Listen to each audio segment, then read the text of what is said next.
Welcome, welcome as people are entering. Welcome to the PEI Collaborative. Feel free to introduce yourself in the chat. And it is 12:05 now, so I want to go ahead and get started, and hopefully some more will join us as the minutes go on. So good afternoon, everyone. For those of you that may not know me, my name is Diana Gutierrez, and I'm the Prevention and Early Intervention Manager here at Riverside University Health Systems Behavioral Health Department. And this is our quarterly PEI Collaborative, where we come together to learn a little bit more about PEI programs and services in our county. And typically we meet each quarter and kind of have a program spotlight on one particular program, and then maybe share some other updates and announcements. But this time you are all super lucky because it is our annual update season for the Mental Health Services Act. So today we are actually going to take a pretty deep dive into PEI. But before we start all of that, I'm going to move us into our poll so that you can all get to know who's in the room. So I'm going to launch a poll that has 5 questions. So you should be seeing the poll now. So please take a moment to respond to the questions. We're asking what region you represent. So maybe you're coming from the western end of our county, mid, desert, represent the entire county. Or if we have any guests from outside Riverside County. And then get to know who you serve, each population, and what work setting you're from. And then we also want to do another check-in. We did this some time ago with how we want to have our future collaboratives, staying virtual or returning to in-person, where before COVID, we would gather most often here at the Ruston Conference Center and would have lunch together. And then question 5 is just for a little bit of fun today, where we're asking, would you rather have a terrible boss but a great job, or have a great boss but a terrible job? Just to get your brain thinking a little bit. And these are my choices, Diana. Those are the only choices. Yeah, the only choices for today in the game of Would You Rather. And then we're going to talk a little bit about that in a few slides.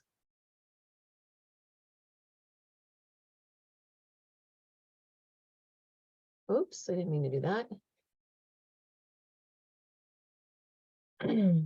Okay, still have quite a few people that need to respond. So I'm going to give a few minutes. Let's see if we can try to get 100% participation on the introductions polls, just so we can all get a sense of who's in the room with us today. And I'd love to get your feedback about future collaborative meetings. Majority rules, so whatever consensus is how we'll move forward.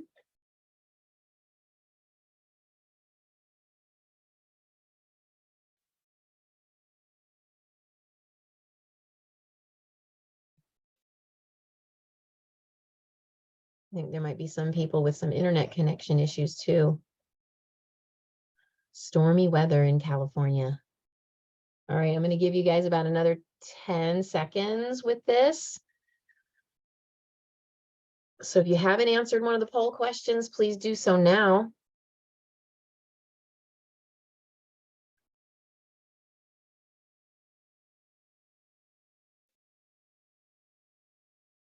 Okay, so I'm going to count you down. 5, 4, 3, 2, 1. All right.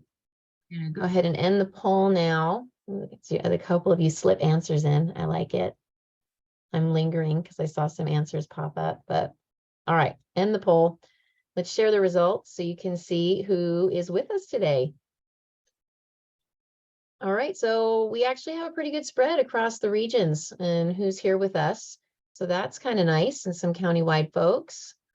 And also representation from all the age groups. So that's great because today, like I said, we're going to cover all of our PEI programs that do cross the lifespan. And as far as who's here with us, so we've got some department staff, contract providers, some other county folks, and some community-based organizations. Awesome. And then Okay, well, overwhelmingly of those that voted, folks want to stay virtual. And I understand that.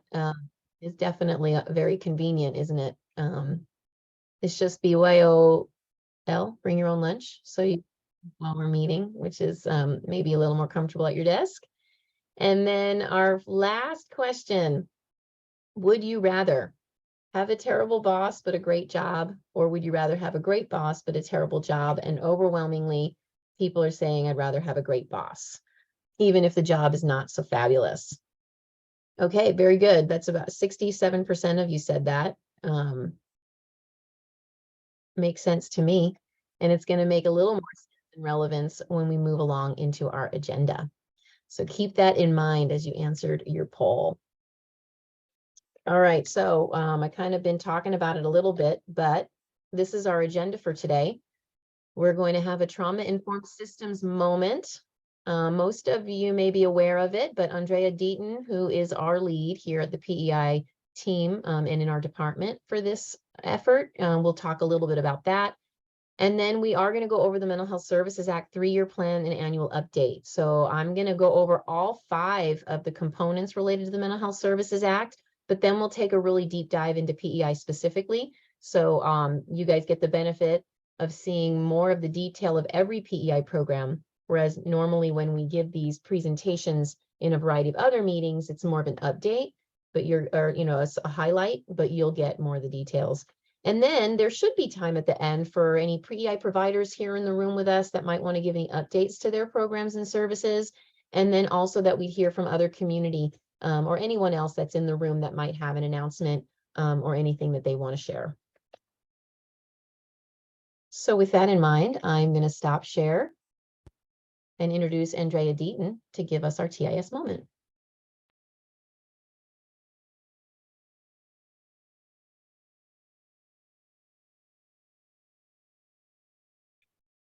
Speaking of laggy internet, that is mine today. So good afternoon, everyone, on this rainy, gloomy, yet another day of rain in Southern California. I am Andrea Deaton. I'm a staff development officer with Prevention and Early Intervention. And as Diana mentioned, I am the lead trainer for trauma-informed systems for this movement that we have going on in our behavioral health department to help create a more trauma-informed space for the folks that receive service here, but more importantly, for the folks that provide service here. And that question that Diana posed to us at the end of our introduction poll around having a terrible boss, but a great job, or a great boss and a terrible job, I echo your sentiments, Dakota. What a tough and horrible choice to have to make. I want both. I want a great boss and a great job. And sometimes we're not given those cards, and we have to find ways to make the best out of situations that we're in. And that is one of the things that we kind of work around in trauma-informed systems, is to help make our workspace work better for us. And I'm hoping that those of you that picked that you would rather have a great boss and a terrible job recognize the importance of relationship in the work that you do, relationship with your colleagues and your coworkers, and importantly, relationship with your supervisor or your boss.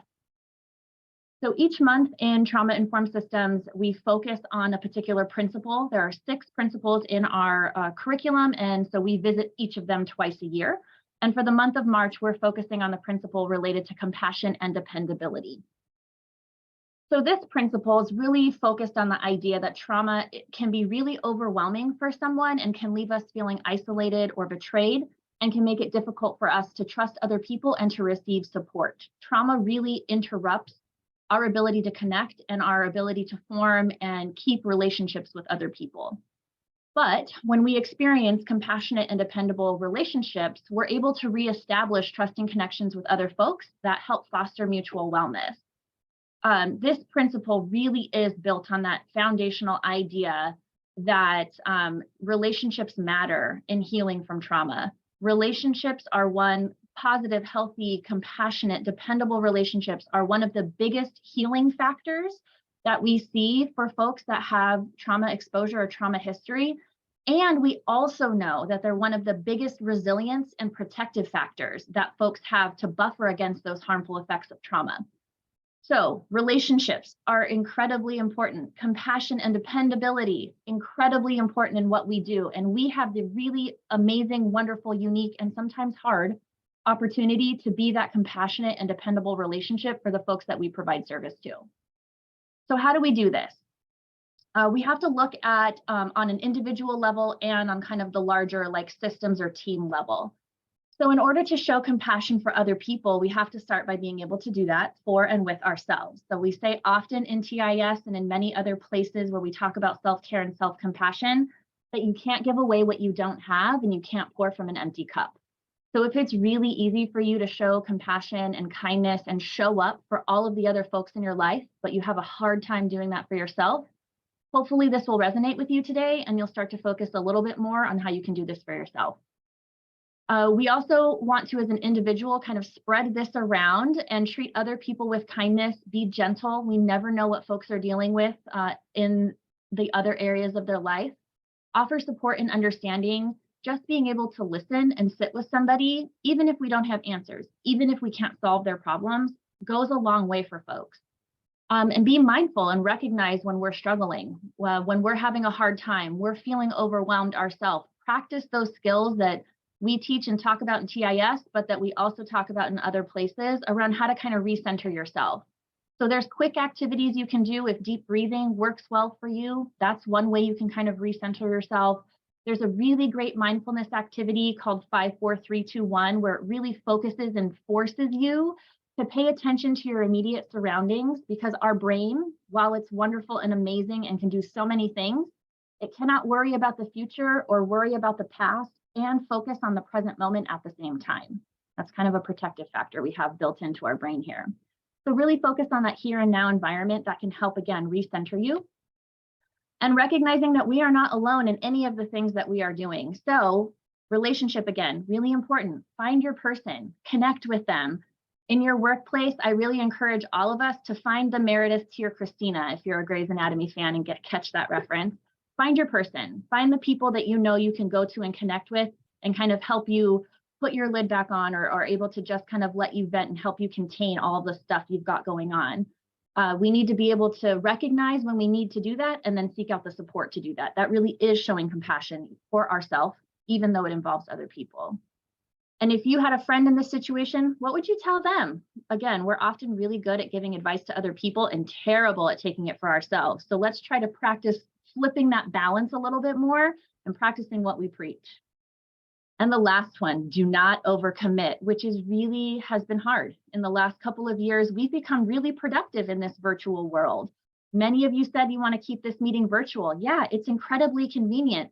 But if you look at your calendar, I'm willing to bet you notice a lot more days where you're booked back to back to back to back to back, where you don't schedule in time to eat lunch, to take a break, to walk away from the computer. So be careful around that on a daily basis, and also recognize if you're overcommitting yourself in other areas of your life. No is a complete sentence and does not need to be justified. So be realistic about what you're able to do. That is also showing yourself compassion. And then looking at an organizational level or part of a group, whatever that means for you, if it's the place that you work, if you're involved in other groups and other parts of your life. If you recognize other folks are becoming overwhelmed, again, we're usually really good on picking up at these signs. Offer to take something off of their plate. What can you do to help kind of remove a little bit of their burden from them? Even just the simple piece of asking, is there anything that I can do to help? Would you like me to go do X, Y, and Z for you?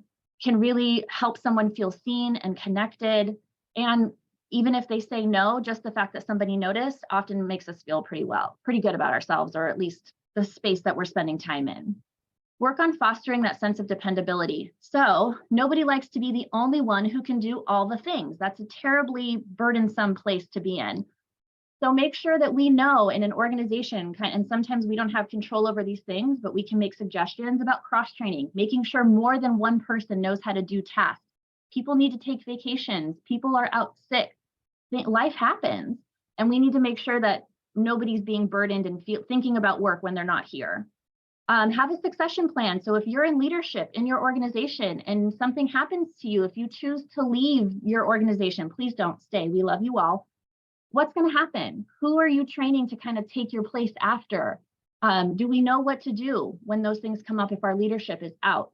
How are we going to manage staffing shortages, which is something many of our organizations, including behavioral health, are facing? how are we going to help manage these things, and what can we do for our staff to make sure that they're able to maintain when all of these things are going on? And if we're in leadership, we're often the person that they come to kind of unload. So we need to make sure that we're available to do that, but that we're also then practicing those self-compassion pieces from the previous slide. And consistency with practice and policy. This is really key. And also part of this is recognizing when policies don't make sense. And if we have the ability to change policy to make it more equitable or to make it more fair, that we're speaking up and that we're doing that so that folks know that we have their back, and that also we're communicating these things adequately to staff, to clients, to consumers, to whomever it is that we're providing care to, that whatever the policies are consistently applied. And if we're changing them, that we're letting them know what those changes are and when those changes are going to affect or going into effect, and that they have opportunity to provide feedback or to ask questions. This is compassion and dependability really, again, focuses on this idea of relationship and dialogue and being able to connect with each other around things that sometimes are hard conversations is really a big key part of this. And it's all around fostering trust and creating that safety in workplaces. And again, whatever that workspace might look like, or however it is that we provide service. Not all of us do direct service. So however it is we're providing service to folks, wherever it is that we spend time. And we're going to watch a quick 5-minute video here from Brene Brown. And after video is over, I'm going to open the space up for folks to offer comments or thoughts, reflections around any of the content that we've talked about or I've talked with you about so far, or anything specific from the video. So we'll make sure we have time for folks to offer reflection.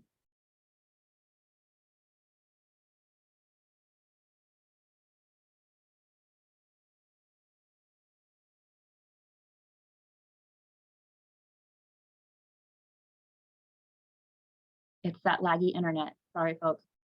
It'll kick in.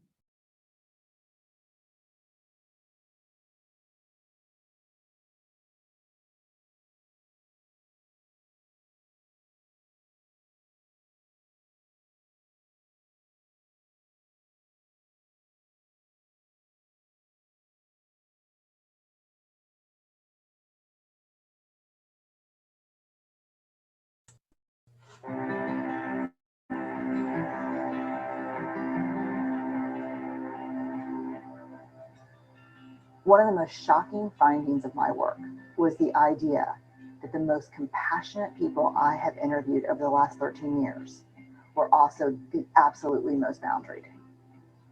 Because so I'll give you a great definition of the definition of boundary that I use in the book. Boundary is simply what's okay and what's not okay. What I think we do is we don't set boundaries. We let people do things that are not okay or get away with behaviors that are not okay. Then we're just resentful and hateful. Me, I'd rather be loving and generous and very straightforward with what's okay and what's not okay. And I did not, that I learned from the research. I was the exact opposite. I assumed for the first 35 years of my life that people were sucking on purpose just to piss me off. That's what I assumed. Yeah, right. Whether it was someone who worked for me or it was someone family member who was constantly I was always critical and judgy. And I was like, why are they choosing these things? Why are they making their choices? They should know better. And then when this thing came up from my therapist, what if people are doing the best they can? I thought, my husband had the most beautiful answer to that question. He said, I'll never know whether people are doing the best they can or not. But when I assume people are, it makes my life better. So now I think I am not as sweet as I used to be, but I'm far more loving. It's not just some technique so that you can do that. That's really a way of being to nurture that soil of wholeheartedness. Yeah. Generosity, to assume the best about people, is almost an inherently selfish act, because the life you change first is your own. Yeah. And so my question is big, B-I-G. What boundaries need to be in place for me to stay in my integrity and make the most generous assumptions about you? But generosity can't exist without boundaries. And we are not comfortable setting boundaries because we care more about what people will think, and we don't want to disappoint anyone. We want everyone to like us, and boundaries are not easy. But I think they're the key to self-love, and I think they're the key to treating others with loving kindness. Sustaining. You can't, nothing is sustainable without boundaries. I think compassion and empathy are different things. And again, I'm relying on my data for this. I think compassion is a deeply held belief that we're inextricably connected to each other by something rooted in love and goodness. I call that God. Not everybody calls that God.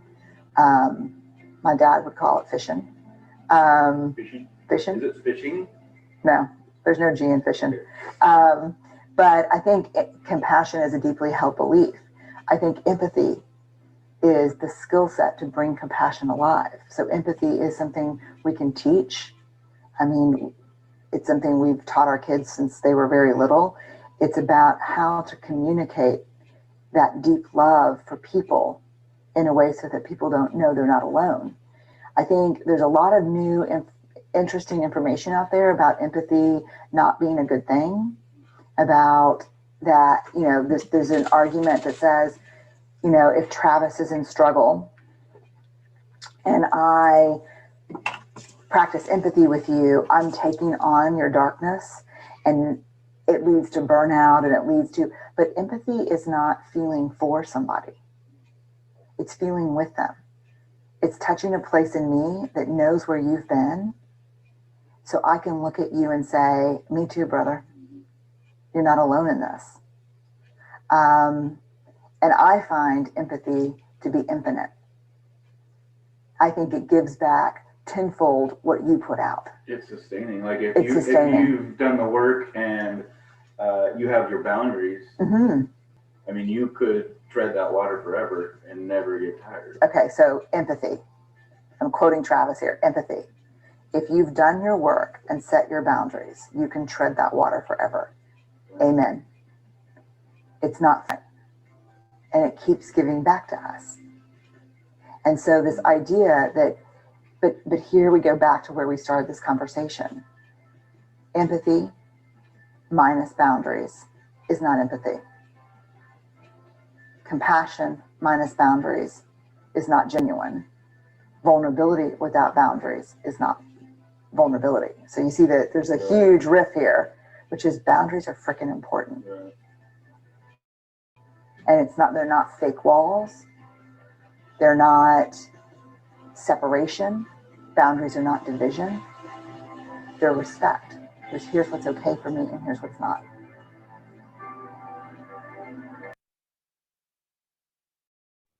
All right, so as promised, I want to open the space up for folks to share their own thoughts or reflections. I've got lots of them. Every time I watch anything by Brene Brown, lots of things come into my mind. Now it wants to play again. I didn't want to play it all the first time. Look at that. So let's invite those of you that would like to share anything. Please feel free to do so. I'm going to stop sharing my screen so I can see your lovely faces.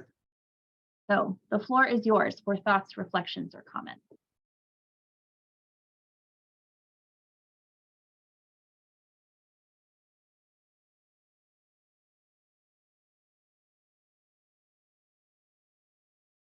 Don't be shy, friends. We are all friends here.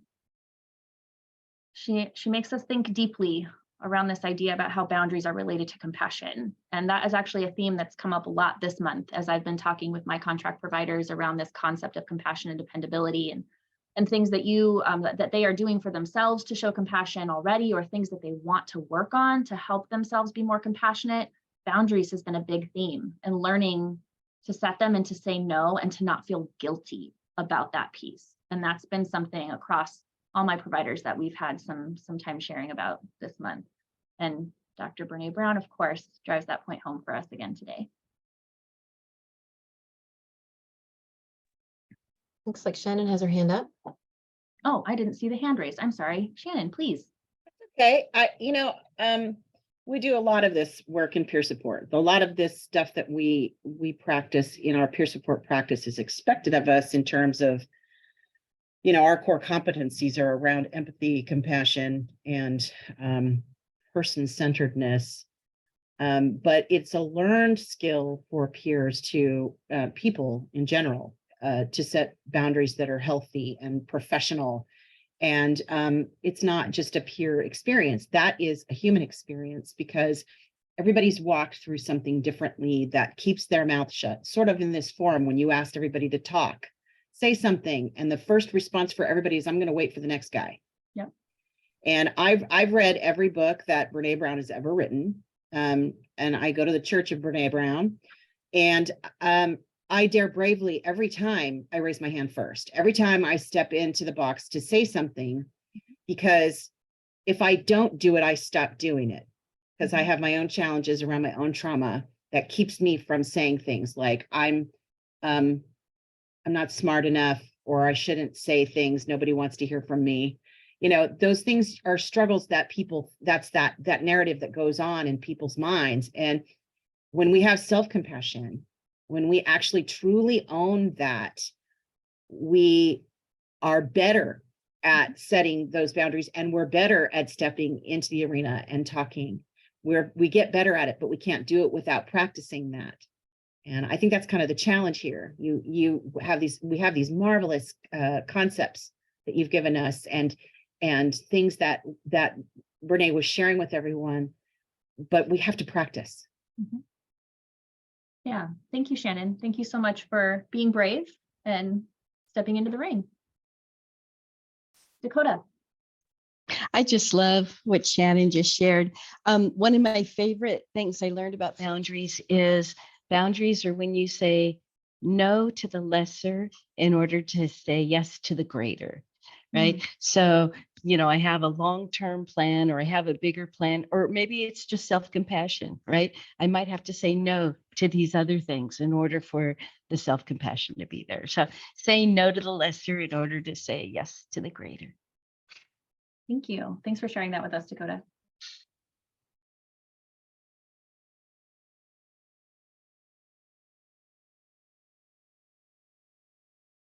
Others, what's resonating with you?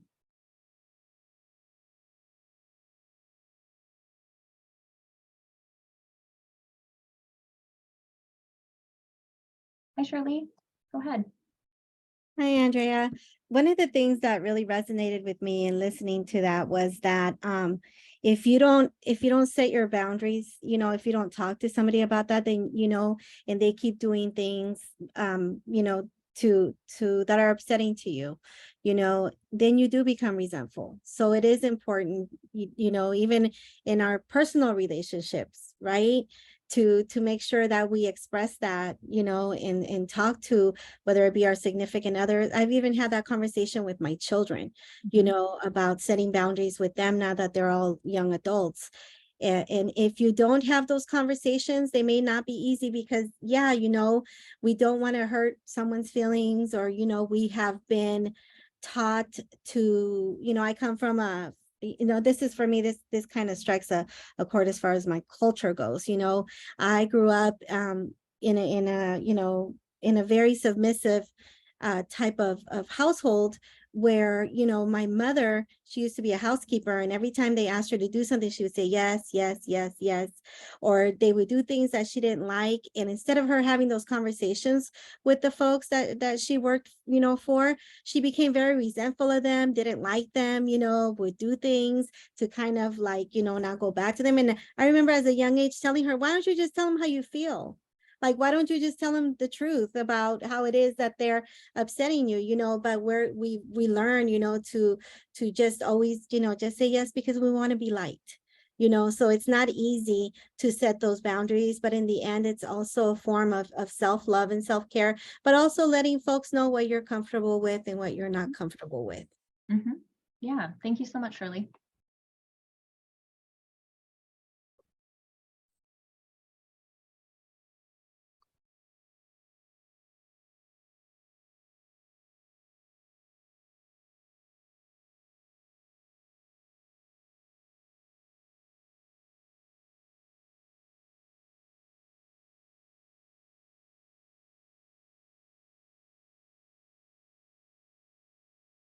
All right, we'll give it just a, oh, Orly, I was like, I see folks moving their arms like they're ready to unmute themselves. So I want to make sure we sit in that sacred pause there. Go ahead, Orly. So this job always makes me think and, reflect. And I can't help but wonder about power dynamics in this. Like, as much as I want to establish boundaries, that there are situations that because of my position, or if I'm in a less powerful position, I don't have that freedom to create the boundaries I would like. And that's what is sitting in my mind right now. And so it, like, that constant thought of, because it goes back to that impossible question, Diana, that you put in the beginning of the, great boss and good job, right? And I know I landed on a good boss because I've been in those situations where those power dynamics play such a part in your everyday life and your stress levels and whether or not you can do a good job and whatnot. So thank you for constantly making me think and reflect. Thank you for taking the time to think and reflect on these things, because it's not easy to think about these things on a personal level and how they apply to the various places that we spend time. And it's also hard to think about how they apply in the work that we do. So thinking about our PEI providers that are here with us in the room today, how can the conversation about boundaries, about being that compassionate and dependable relationship for the folks that we serve, which can be really hard, how are you recognizing when maybe you need to set boundaries? And what does that look like so that we don't build that resentment like Shirley was sharing about with the folks that we provide service to? So are we establishing what those things look like? What's acceptable if we're doing groups? Is it acceptable to show up late all the time? And then we're starting like, oh, here they are again. They're always late, right? Are we allowing those things to happen? Or are we starting to set up this dependable space full of compassion for ourselves and for the folks that we're sharing that space with? Or are we too afraid to take that step? So I'm hopeful that you all will think about how these things apply to the work that you do with our PEI programs, with the places that you work, with the folks that you spend time with in various arenas in your life. And thank you for your thoughtfulness and your participation. And if you've got questions or things, ideas that come up as Diana's sharing about all of the great work that we do in PEI, pop them in the chat and we can dialogue there as well. So I'll turn the time back over to Diana, unless anybody has any last parting thoughts. All right, doesn't sound like any last parting thoughts. Thank you, Andrea. That's awesome as always, giving us lots to think about and consider. Yeah. Okay, but we are going to move forward because we're going to dive into the rest of our agenda and talk about the Mental Health Services Act 3-year plan update. So the point of this is to give you some information about what MHSA is. You might hear it called Mental Health Services Act, MHSA, or MISA. It's most often called here around in Riverside. And also how your feedback can help the programs that are funded by MHSA. So by the end of today, I'll be asking for any comments or feedback, and then Miriam is going to send you all feedback surveys. We have them both in English and in Spanish, and ask that after you hear all the information that you complete those forms and send them back to us. Okay, so what is the MHSA? It was a proposition on the 2004 California ballot, became law in 2005, creating a 1% tax on millionaires to generate a dedicated funding stream specific for the transformation of public mental health care. Because the economy can change over time, impacting people's incomes, so can the amount of money that is collected for MHSA. Counties are required by law to spend their MHSA funds within 3 years of receipt, with certain exceptions, or the money reverts or goes back to the state for redistribution. Riverside has a very low history of reversion, which is great. The regulations also allow for the county to create a prudent reserve or a rainy day fund. And this allows some of the money to be set aside to cover costs when the economy takes a dip, so that services are not disrupted. But there are rules to MISA. It's not a free pot of money that can be used any way that the department wants it to be used. MHSA has regulations on how the money can be spent. And in most cases, funds cannot be used to pay for services in acute hospital or institutional settings, There was a recent law, AB 2242, that has allowed some greater flexibility here for people on conservatorship, but this law is very new. So both the county and the state are still figuring out all the parameters involved, so more to come. Funds cannot be used to supplant existing state or county funds for mental health services. So that means MHSA funds cannot replace a funding source or a budget that was already in place in 2004 when the law was originally passed. And MHSA regulations also include a mandate for a community planning process for the funds. And so the community planning process, MHSA mandates that we involve the community's perspective in how programs are funded and developed. And it mandates that counties provide education on MHSA. And that's one of the purposes for today's presentation. This process is called the Community Program Planning Process, or more commonly known as the stakeholder process. A stakeholder is anyone who has a vested interest in county behavioral health care. The state reviews the county's compliance on community participation. We had our last review in November of 2022, and the state reviewers were very positive about our local stakeholder process, especially the adaptations that we made during COVID. The MHSA plan comes in two different types. There's a 3-year plan that looks at goals over a 3-year period, or an annual update that serves more like a progress report. So this year we are developing the next 3-year plan that is set to start in July of this year, 2023. So department program development is an ongoing process all year round. And because of that, MHSA feedback is welcomed and accepted all year round. Information by stakeholders informs the vision of the department leadership on a daily basis. But during this time of the year, usually the first part of the calendar year, we formalize the MHSA feedback planning process. So our primary feedback is from a network of advisory groups that includes the Behavioral Health Commission and their regional mental health boards, all the subcommittees that are underneath the Behavioral Health Commission that target the needs of specific populations, like the homeless, veterans, children, and older adults and adults. And it also includes advisory groups managed by the Cultural Competency Unit, addressing the needs of underserved cultural populations. By law, the county must look at other funding sources first before using MHSA dollars. So in other words, MHSA tends to fill in the blanks when no other funds are available. And this usually creates braided funding streams. So think of it just like different pieces of hair in a braid, combining funds from different areas to create one single budget for a project or a program. Public behavioral health has several funding streams besides the MHSA, which also have their own rules and regulations. So I won't get into all the details of it, but it's just to know that MHSA is only one portion of what the department funds. And in addition to stakeholder feedback, the department's planning is informed by several other sources that include state, federal, and county data on the Riverside County population and service needs, the department's own research and evaluation team's data on needs and outcomes, and trending needs that develop from current events such as the opioid crisis or COVID. The programs in the MHSA plan are primarily rolled over from year to year into the next plan in order to prevent service disruption. So it's not like it's a brand new plan every 3 years.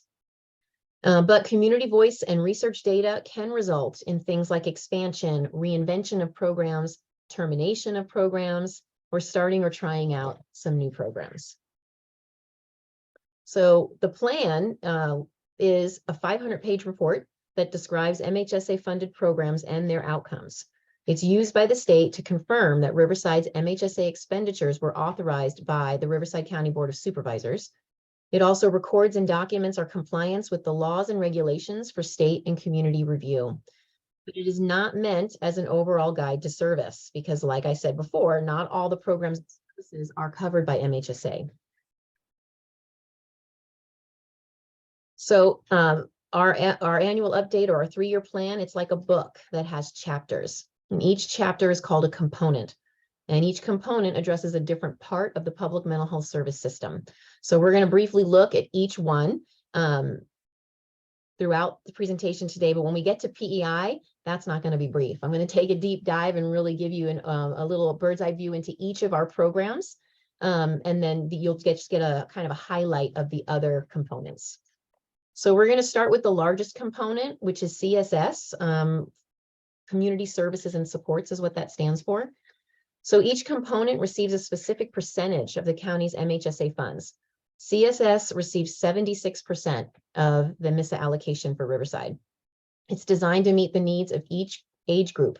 So there's focus on kids, transitional age youth, which is 16 to 25, adults, and older adults, which is 60 years and over. The funds are used to help meet the treatment needs of people when those needs cannot be met by any other funding source. CSS establishes a high-intensity case management and therapy program called Full Service Partnerships, or FSPs. The county must spend over 50% of their CSS dollars on FSP programs. CSS expands services to include all levels of peer support, to pay for evidence-based practices, which were typically too expensive to bring to the public sector, and helps us fund our crisis system of care, including the mobile crisis response teams and the mental health urgent care centers, and it helps to fund collaborative courts and other justice-involved programs as well. One of the peer programs funded by CSS is Parent Support and Training, and a participating mother had this to say about her experience. I enrolled in the Triple P parenting class. My son was always depressed, annoyed, disquiet, in pain, afraid, and disconnected from everyone. It does work. My relationship with my son improved dramatically. Now my son hugs me, shares his feelings with both my husband and I. He's been free from hospitalizations and has been drug-free for almost a full year and is doing great. And so here are some updates from this year's CSS plan. We've improved outreach and engagement to clients in acute psychiatric hospital care settings, connecting them to FSP services prior to hospital discharge. We've provided assistant outpatient treatment as part of Laura's Law for consumers who present as a danger to self or others and who have had difficulty utilizing voluntary behavioral health services. Referrals are vetted for court review, and the court can mandate outpatient services for 6 months. The department's New Life clinics are the primary provider for Laura's Law consumers. We've developed more new apartment units with supportive services for homeless consumers with severe mental health challenges. In 2023, a total of 63 dedicated units are planned in Riverside and 30 units in Corona. And we expanded parent support and training to include a new social emotional wellness group for children, a new curriculum specifically for fathers, and the development of parent partners in the juvenile justice system. So the next largest component is prevention and early intervention, and it receives 19% of Riverside's allocation. PEI is unique in that it provides education and engagement to the general community, whereas CSS is designed to address service needs of people with serious mental illnesses. PEI programs are designed to reduce stigma related to seeking behavioral health care, reduce discrimination against people who carry a diagnosis, and to provide services that could prevent the onset of serious mental illness. PEI can also fund early intervention services for people with symptoms experienced for less than a year, who do not meet the criteria of a mental health diagnosis, or who can benefit from low-intensity, short-term interventions. At least 51% of the PEI funds must focus on programs for youth under the age of 25 or their families. Riverside's work plans are concentrated areas of need, where they were identified and developed using feedback from community focus groups in conjunction with a review of related regional risk and outcome data. So now we're going to dive into each of those work plans. PEI has 7 different work plans with programs that are in alignment with the regulations that were developed as a result of the community input. We have 7 work plans with a bunch of programs in each one. And so I'm going to go through them pretty quickly. But before we dive into the work plans, this is kind of just an overview from our data from the fiscal year that we're looking at right now, which is 21-22 last year, taking a look at who PEI is serving. So this represents this actual like direct services of PEI, programs where someone's coming in and receiving a service.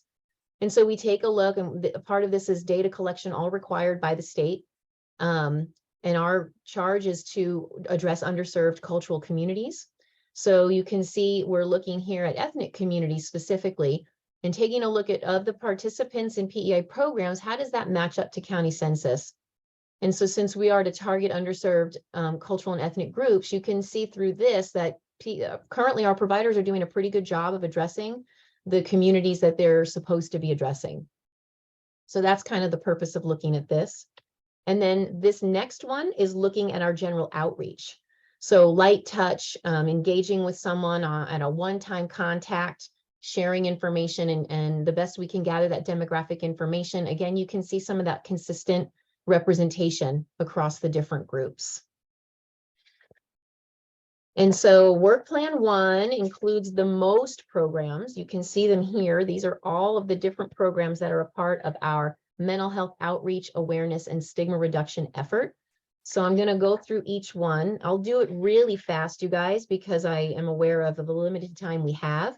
And I will send this, we'll make sure you get a copy of this slide deck. And then I'll also, I'm going to show you where you can find more of this information on everything for you to look at a little bit later. So PEI does support the cultural competency program here out of the Department of Behavioral Health. And so we have always, since PEI was first implemented starting back in 2009, have identified 6 target underserved groups, which was the Hispanic community, African American, Native American, Asian American, Pacific Islander, LGBTQIA+, and deaf and hard of hearing. And in the last couple of years, that has expanded to include additional 4 groups. That is the Middle Eastern, North African, or MENA, spirituality and faith-based, individuals with disabilities, and veterans groups. So it's a total of 10 target.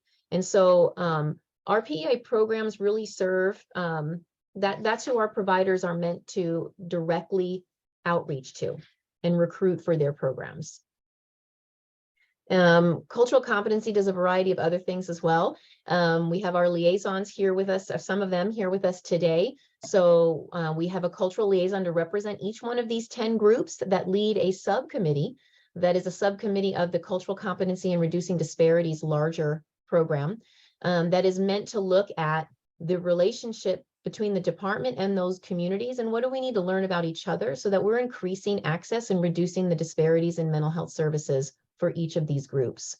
And so there are a variety, they meet throughout the year and host and participate in a variety of culturally specific activities in the community. And so if you want to know more about that, I'm going to again tell you where you can find that information on our PEI's website, and we can get you connected to those groups as well. The Asian American Pacific Islander Mental Health Resource Center is another effort for PEI, where we have a physical location in Moreno Valley, Mid-County area of our county that is meant to outreach to the Asian American community by hosting events and providing presentations around focused on mental health stigma reduction. So that we're increasing, again, the likelihood that individuals that are Asian American Pacific Islander that may require mental health support are going to be more ready to seek that help when they need it. So this year, the Resource Center hosted 12 mental health related. I want to remind everyone that in fiscal year 21-22, last year, we were kind of hybrid COVID, right? That last year is when we started to have much more relaxed protocols, but there were still quite a few restrictions in place for a large majority of the year. But you can see a lot of our providers did the best they could, providing virtual services and then opening doors as soon as was able. So the Resource Center has done a mixture of virtual as well as in-person events. They hosted 12 events, they attended outreach, they collected surveys and got some information and feedback. And you can see that the impacts that they're making represent that they would recommend the support services to a friend or family member, and that they thought the information was easy to understand.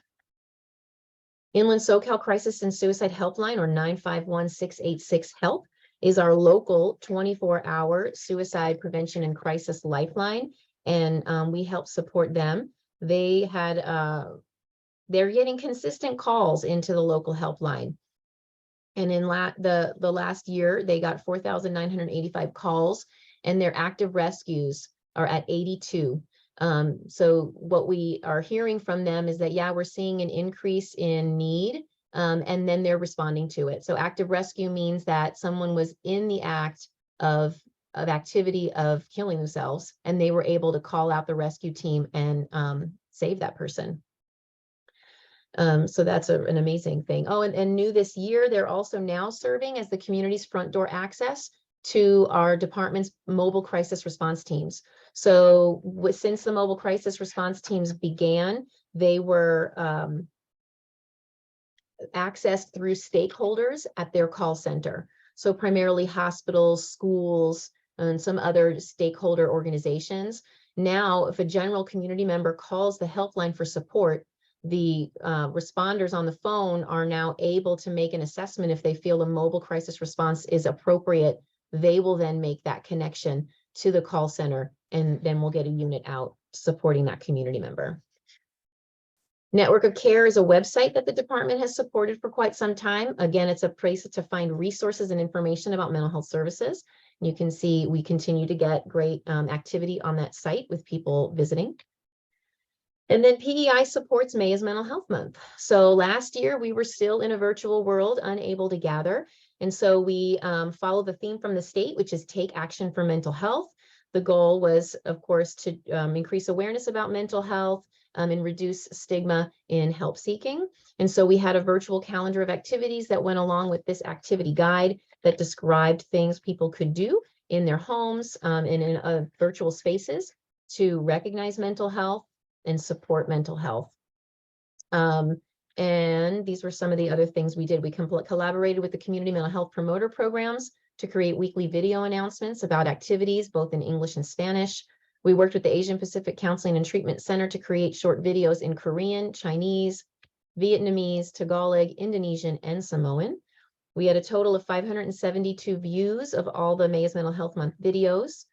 There were also virtual and in-person trainings in the month of May that included topics like Mental Health 101, self-care and wellness, building resiliency and understanding trauma, and know the signs. Total attendance of 148 community members. And then we also had virtual Stand Against Stigma presentation that was open to the community, where individuals with lived experience share their story of recovery. We had 67 people in attendance at that. And then also our Pearls program hosted virtual events in English and Spanish for older adults called Pearls of Wisdom. And they presented a short presentation on mental health, as well as on the Learn More materials from the Take Action campaign. And they played virtual bingo. So they reported that they had really good participation with fun and playful competition and very well received by those in attendance. We also support the Up to Riverside campaign here through PEI. And so during the month of May, they do some additional push in the community. And so you can see they increased the number of cable TV, radio spots, and online videos, just increasing our presence in the community during that time. And then we also housed all of this virtual content on the Up to Riverside page so that any community member could visit it. All of their material that they put on radio and news and TV drove people to the website where they could find all that information. PEI also supports the Dare to Be Aware Youth Conference. That's for high school students. We brought it, so last year we didn't have one, so that's why there isn't a lot of information here, but we brought it back this current year. So February of 2023, we did host an in-person event at the Riverside Convention Center. We had a pretty good turnout considering it was our first back in 4 years, I think, 3 years, 4 years, and very well received by the students. We were focused in on positive relationships. And so we'll have more information for you in next year's report out of that. And we do anticipate to continue our in-person conferences going forward. Stand Against Stigma, which was formerly known as Contact for Change in the Plan, had a name change, is a program with trained peers with lived experience that share their story. The goal here is about improving attitudes and beliefs around mental health, improving help seeking, and sharing resources. So last year they had 25 presentations with 470 people attending those presentations. And overall, the feedback from the result, we do a post-test with them, showed statistically significant reduction in those stigmatizing attitudes and beliefs, and a positive, affirming attitude about recovery and empowerment. And that's exactly what this program is designed to do. I mentioned Up to Riverside, so I wanted to give more of an overview of the plan altogether. It is our social media and digital presence here in Riverside County. The website has lots of resources that community members can access. There's also downloadable mental wellness kits, mental health back to school toolkit that was created by my team, and information about important campaigns like May is Mental Health Month and Suicide Prevention Awareness Month. So for fiscal year 21-22, there were 437,000 page views. And of that, over 222,000 of them were new users. So people are getting more and more exposed to this information. They use a variety of media to interact with the community: cable TV, emails, social media on Facebook and Instagram, internet searches, digital media, streaming audio, and terrestrial radio as well. They had almost 350,000 cable TV spots, and over the top TV, that's like when you're streaming, they had 5.2 million video completions. So, you know, before you watch anything on your Fire Stick or on Hulu or anywhere that shows the commercials, you can skip them. And what we're seeing is 97% people finished the video, which is pretty amazing. Last year, we tried some in-game ads. So it's hard to see, but if you take a look, this is like people who are gaming, and the billboards that are in those settings are up to Riverside ads. And they have the ability to click into them and get connected to get more information. That was new last year. It actually wasn't a terrific success. It looks cooler, I guess, than it actually is. So I think we're going to revamp that a little bit next year. And then we also partner with the Coachella Valley Behavioral Health Collective. And we developed through up to Riverside a new landing page that focuses on the farm worker community.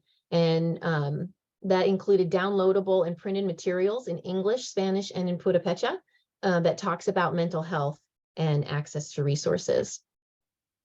And then as well, Up to Riverside is expanded to include strategic substance use and prevention efforts as well that target parents and parental figures and youth serving adults as well. So that really launched this current fiscal year, not last year, but we were doing a lot of the planning and the preparation for it.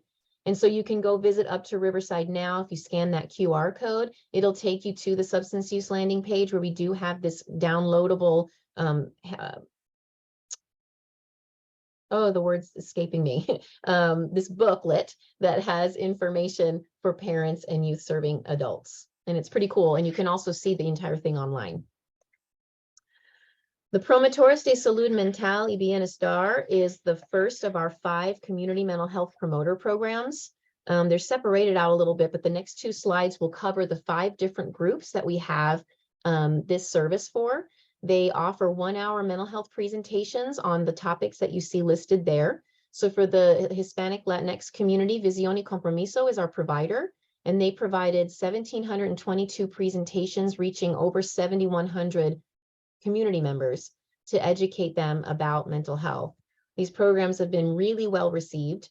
Generally, all the feedback talks about the positive impacts into someone's thinking, again, changing in attitudes and beliefs and understanding resources. So you can see some comments on the slide from individuals that received that information.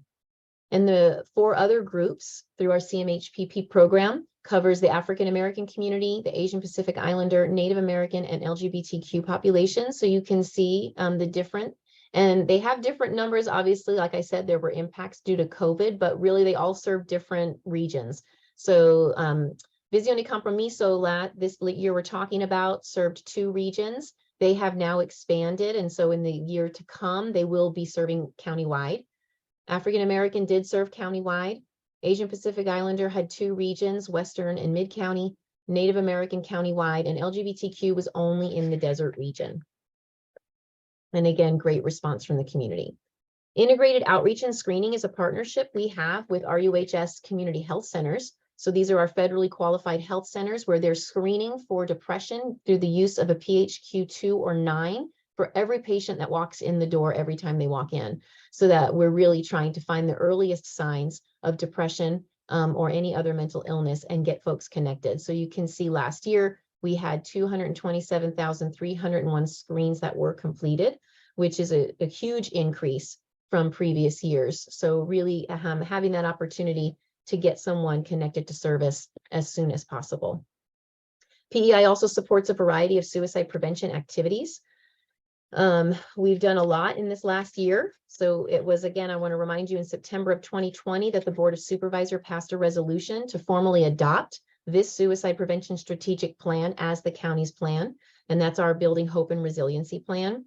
In October of 2020, we had our first Suicide Prevention Coalition meeting with the subcommittees. And our committees have been meeting the entire year, working on their different areas of the plan.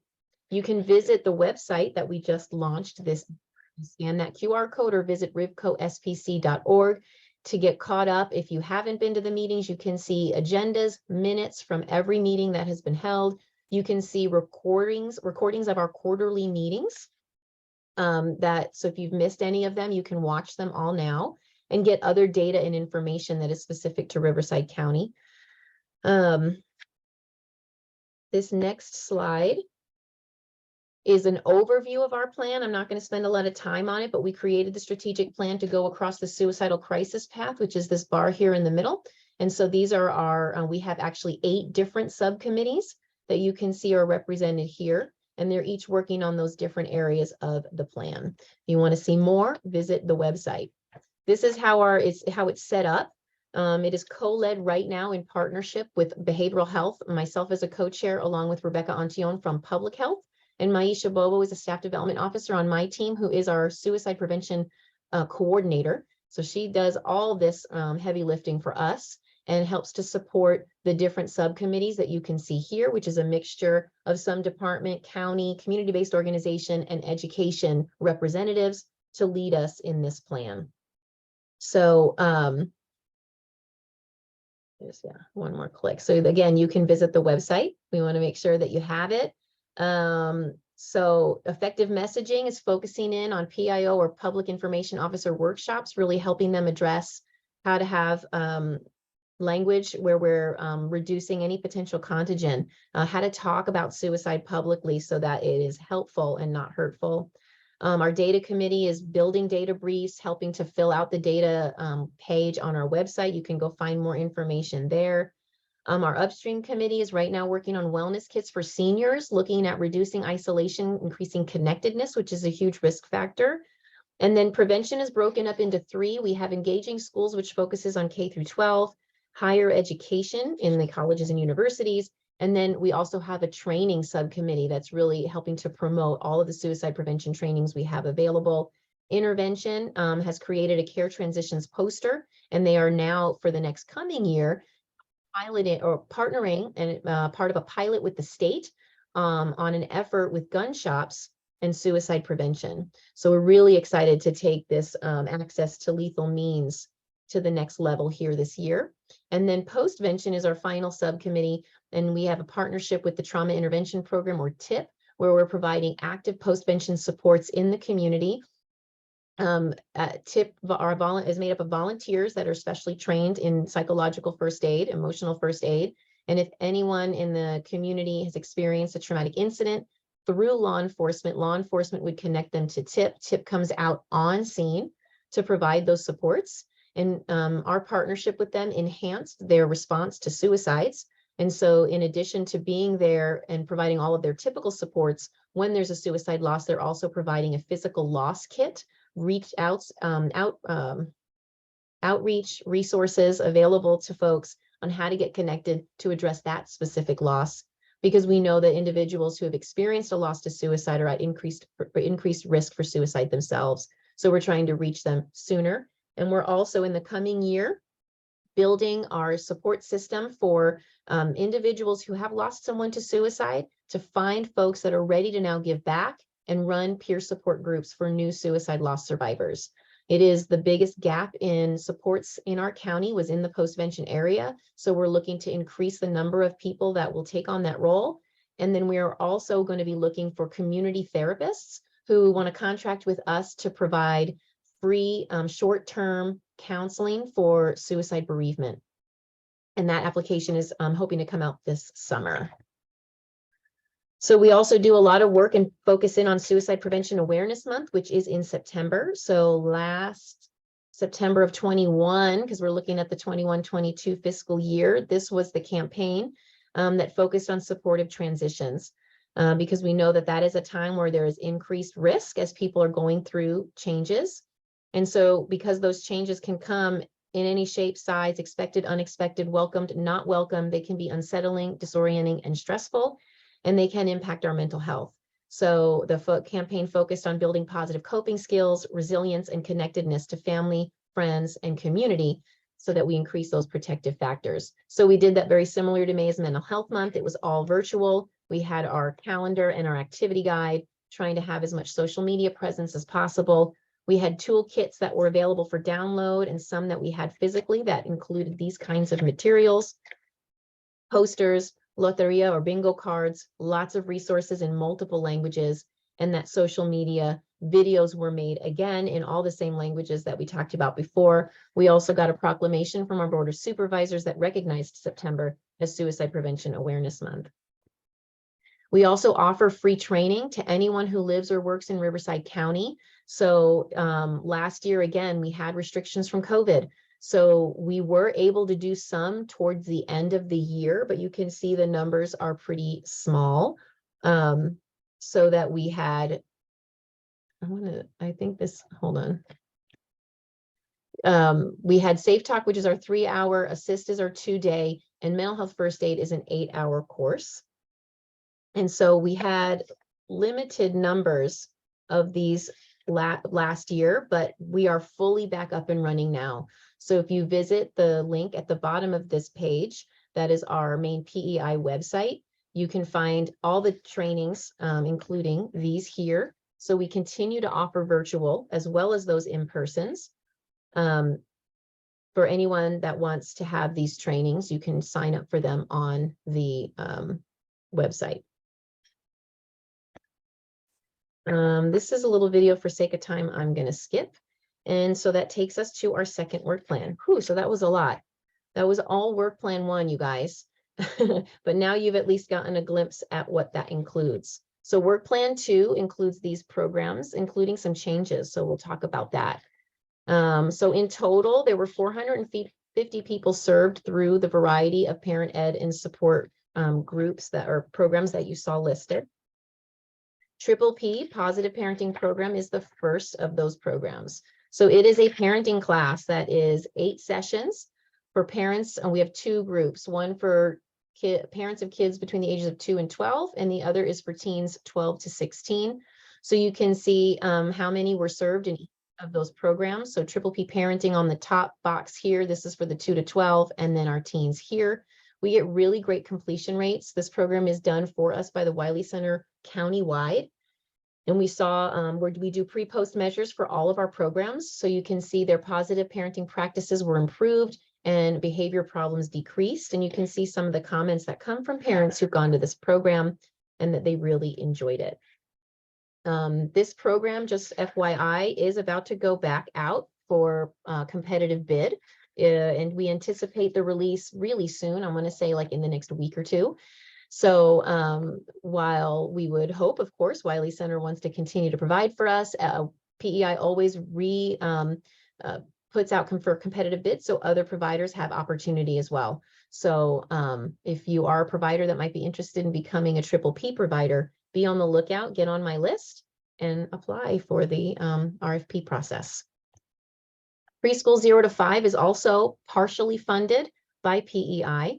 This is the program that offers mobile support services. So I put up this picture. You may have seen this before. These are the very large RVs that we had one in each region for many years that are all outfitted with, that's a lot of Triple P material they gave us permission to put on there. Over the years, this program, these RVs require a lot of upkeep. And also have big impacts on staff, as it's the therapists who do the treatment that are meant to drive this bus and maintain it. So the department had, because they do require a lot of repair, they were in need of change. So the department has actually chosen to downsize. And so for the last year or 2, they've been in the RFP process with the goal of reducing the size of these to more like a Sprinter van. And then they park these vans at different school campuses most often, but can be at other community locations as well. The Sprinter van will make it a lot more accessible to more locations. And so those are in the RFP process. And so hopefully we're going to have new vans this coming school year. That is the goal. So in the past year, the mobile service has not been mobile. And of course, COVID had a big to do with that because COVID closed them out of schools anyway when schools shut down. And that's why they felt it was good timing to go through this change in the vehicle. And now that schools are back open, they are still partnering with those schools and getting those services, but either the therapists are going to the school campus or the families are accessing these programs either by coming to the closest clinic or through a virtual means. So they are still enrolling and providing services through parent-child interaction therapy, which is the primary service that this supports. And we're seeing good outcomes continue when families are a part of the program. Strengthening families is another parenting model that actually includes the entire family. So it's long running, about 14 weeks.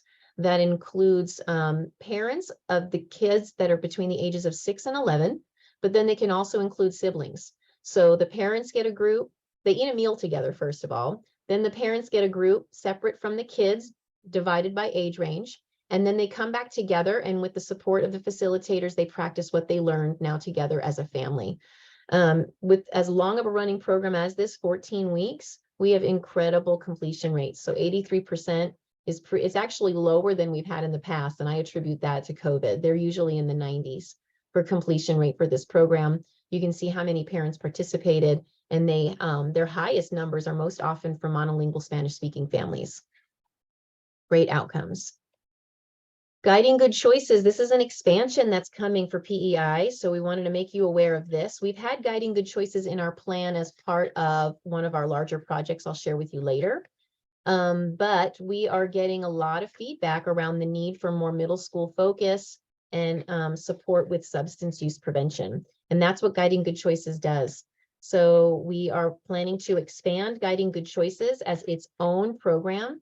So it will go out to competitive bid. We are hopeful that we will get providers who can provide this service to parents of kids that are between the ages of 9 and 14. This is the content. It's short. It's 5 weeks, 5 2-hour sessions, makes it really user-friendly, and it's a great curriculum. And our parents that take this program in our other project like it a lot. So I think it's going to have great impact. And you can see it's part of the National Registry, has got incredible outcomes. And so we're looking forward to this model expanding. Peace for Kids has been in our plan since the beginning, but it's been on hold. This was a school-based program where we had department staff housed at middle schools in the desert, in Desert Hot Springs. And when schools were shut down, it completely, of course, impacted program that got shut down. And it gave us an opportunity to kind of relook at the best fit. And so the decision was made to put this program out to bid for schools specifically, since it is a school-based program. Can we get schools to become providers and integrate this into their school day? Unfortunately, we released that RFP in May of last year, 2022, and we did not receive any bids. So we have been trying to talk with some of our partners to find out what may have been the barriers and what we might need to do differently. And then on top of that, I do have some staffing changes and shortages. So once those things are cleared up, we do plan to re-release this for RFP. So be on the lookout. This takes us to work plan 4. We go a lot faster once we get past that first one. So this focuses on transition age youth between 16 and 25. You can see the different programs here that are a part of it. The first we'll go through is our TAY Resiliency Project that includes 2 programs. The first is Stress in Your Mood. It's an evidence-based. We only have 2 early intervention programs in Riverside County. This is one of them. So these are for young people that are experiencing symptoms of depression and may meet criteria for a diagnosis. So they're getting a cognitive behaviorally based intervention that is a curriculum base. You can see we had 220 participants enrolled and 72% of them completed, which is pretty phenomenal because they were doing hybrid. They had both in-person and virtual services last year. And we can see that there were great outcomes as a result of this program. The next portion of that TAY Resiliency Project is our peer-to-peer project, or you might hear it called Cup of Happy. Operation Safe House does both Stress in Your Mood and Cup of Happy for us. And they do a variety of things as part of peer-to-peer. So these are young people between the ages of 16 and 25 who have own lived experience with mental health, with having been a runaway youth, identifying as LGBTQ, transitioning to college, or homeless, I think is the 4th one. And they are here to talk about their experience, share their success, and then become mentors for other young people to receive these services. So you can see the variety of things that they do. Now, this program and the last one are both going back out for competitive bid again. They will be separated. It won't be the TAY Resiliency Project anymore. It's going to go out as 2 separate RFPs, Stress in Your Mood, and then the peer-to-peer program. And so again, if you are interested in that, be on the lookout and you can prepare a bid to submit. The next project is the Outreach to Runaway Youth or Safe Places. This is also done by Safe House for us. And they are doing targeted outreach and engagement to the TAY population to support any runaway youth and help them get reconnected to a home environment. They also train businesses and bus drivers and other community agencies on how to become more aware of at-risk youth or runaway youth and get them connected to safety. So you can see some of the work that they were doing this year. Active Minds is a national organization that supports college campus clubs about mental health awareness and suicide prevention. We support, there are several campuses here in Riverside County that have Active Minds chapters, and we support them by offering information, handouts, materials for them, and then also by funding an annual exhibit. And that exhibit is called Send Silence Packing. It's part of the national office. And in order for a campus to get it, there is money that's required. So we cover that for our local campuses and bring this incredible exhibit. If you haven't been to it before, it is a traveling exhibit of 1,100 backpacks that represent the 1,100 lives lost to suicide, college-age youth each year. And you can see these are some pictures from previous Riverside County events that we've held. We were not able to do it in 2021 or 22, but we do hope to bring it back this fall. We are in talks with them, and while nothing is firm, we are keeping our fingers crossed. And we'll let you know if we bring it so that you can come. Directing Change is another event supported by PEI. It is a statewide film contest that is part of statewide PEI funding. And it encourages young people between the ages of 14 and 25 to create 60-second public service announcement films on suicide prevention or mental health awareness, submit to the state. They have an opportunity to win monetary prizes. And Riverside County has a huge showing. So we work closely with the state. We get all of the local videos for Riverside kids, and we host our own local event. So we really support this event a lot. Oh, before I click to that page, you can see up at the top, there's a link. Because we partner so well with them at the state, they did make us our own landing page. So if you want to check out the Riverside County landing page, it is where all of our kids' videos are. So it's very easy to find and see all of the great, incredibly creative things the kids in our county is doing. These are the categories. There's a variety of them. So they can enter, there are some rules they have to follow. All of that is found on the Directing Change website. And then they have something that they started during COVID, which is the Hope and Justice monthly prompt category. So that the annual contest that is every year due March 1st is that traditional 60-second video. We get copies of those videos, and then we host a local judging and a local event. And then each month, kids can also submit multimedia. So it can be a video, but it can also be art. It can be written word, a poem. It can be all sorts of things focused on hope and justice, or a monthly prompt that kind of prompts a question, and then they respond to that via this creative art. And so for 21-22, statewide, there were 939 films submitted by 135 schools, 35 counties represented.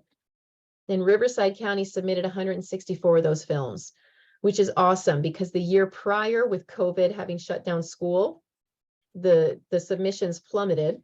And now we're seeing them go back towards the numbers that we've seen in the past. We normally have about 170, 75. So we got really, really close, and we are hopeful that this year we'll see an increase even more than that. So for 2022, we did not host our own local event, but the state did, and they had Carmo Brown as a special guest. It was all a virtual event. And so this year we are planning to bring the event back. May 4th is the next event for us here in Riverside County, and I'll share more information with you in a moment. I have some videos, and I know you all want to take a break from listening to me talk, so I'm going to play maybe one or two just for time. And so this was again last year, 21-22. Riverside nearly swept through the Lens of Culture category. We took first, second, third, and fifth place rankings last year. And so this is the first place win from Poly High School.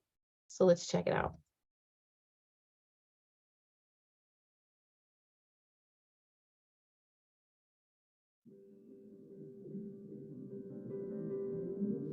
I'm deaf. I've been deaf my whole life, but it never bothered me until the pandemic. I never felt as alone as I do now. With masks, I've lost a key component of my communication, and I'm completely alone. Without seeing faces and interpreters being in and out because of COVID, I can't understand what teachers and classmates say to me. I can't understand anything. It's difficult to even communicate with my own deaf peers with the language barrier. I can't talk to anyone anymore. I can't understand anything. I've been completely alone and I felt depressed, and I've even contemplated if it's worth staying here. Until I decided to take action. With different resources, I was able to reach out and talk about my feelings with people who really care about me. I feel wanted and important with the power of reaching out. So if you like that video and you want to see more, check out the website, the landing page that was on that first slide that I showed you, and you'll find all these videos there. David A. Brown Middle School took first. I'm going to skip this for sake of time, you guys, but you can go check out these videos on the page. We also got People's Choice for suicide prevention.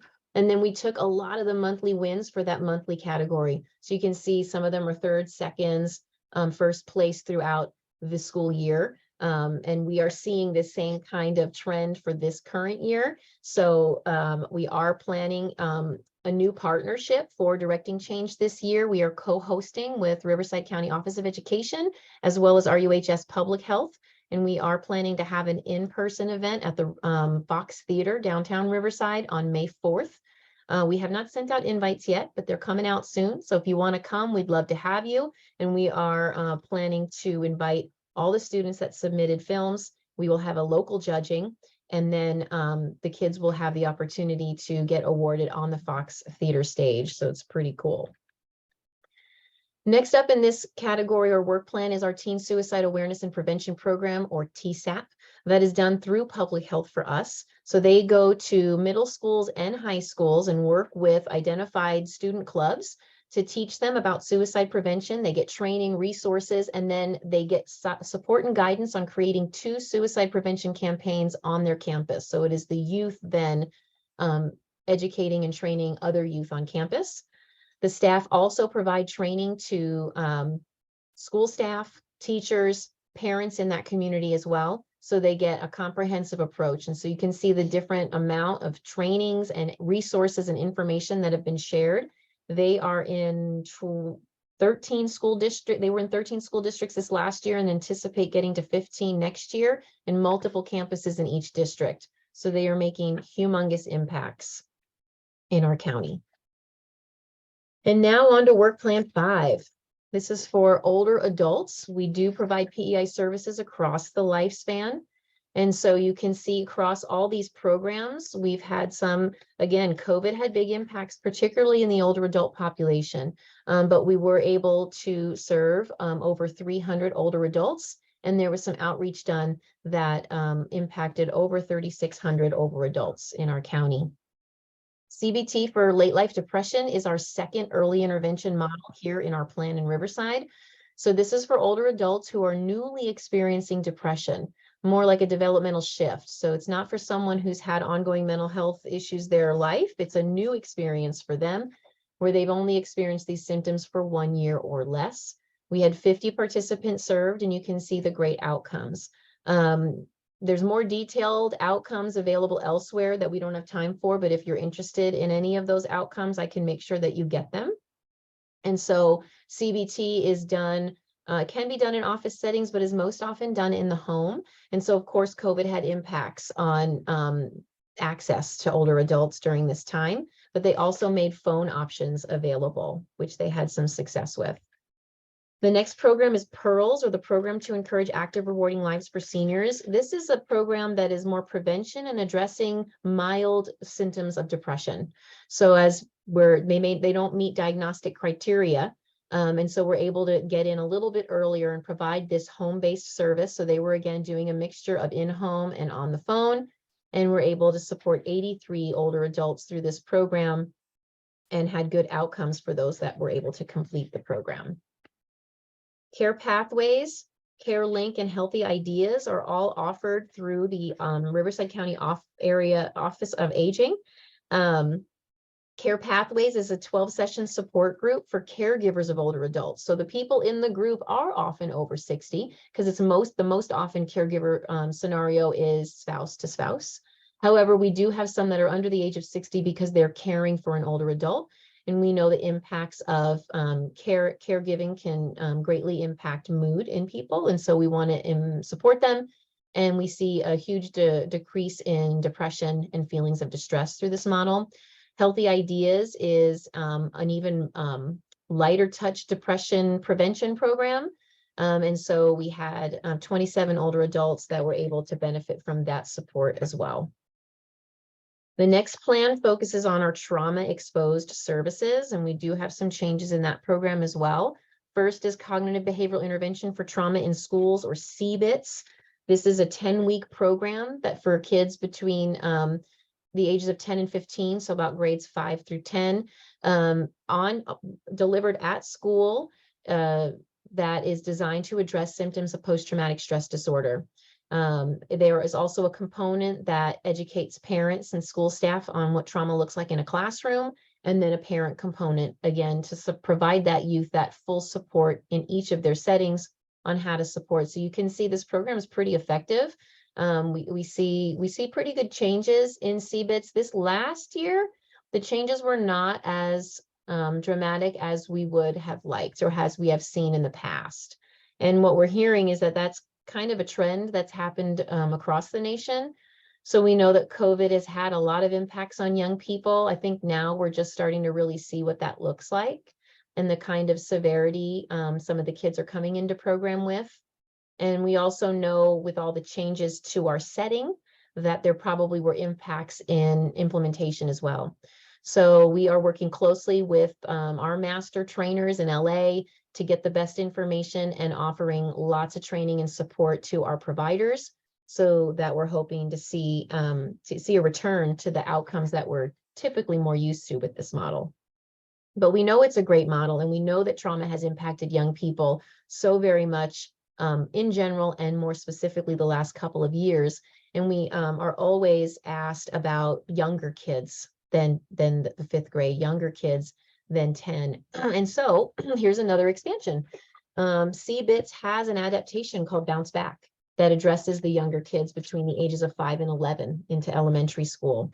And so we are going to expand this model and have this program available. It will be released as its own competitive bid.